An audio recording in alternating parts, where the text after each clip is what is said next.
বাংলাদেশি পেসাররা সম্প্রতি দুর্দান্ত ফর্মে আছেন, বিশেষ করে পাকিস্তানের বিপক্ষে শেষ সিরিজ থেকে।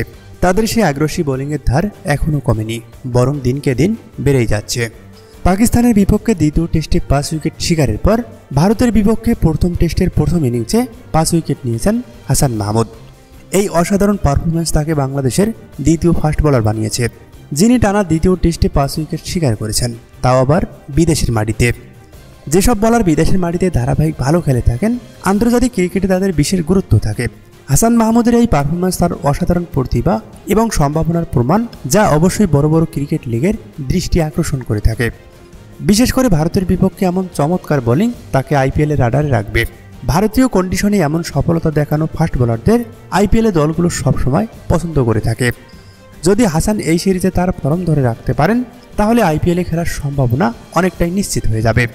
নিলামে ভিত্তিমূল্য ওঠা সত্ত্বেও অনেক দলই তাকে পেতে আগ্রহী হবে, কারণ বড় ম্যাচে প্রতিপক্ষকে চেপে রাখতে সক্ষম এমন ফাস্ট বোলারই প্রতিটি ফ্র্যাঞ্চাইজির প্রয়োজন।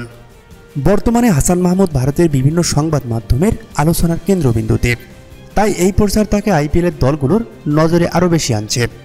জানা গেছে তাকে দলে নেওয়ার জন্য ফ্র্যাঞ্চাইজিগুলো 5 থেকে 7 কোটি পর্যন্ত খরচ করতে প্রস্তুত।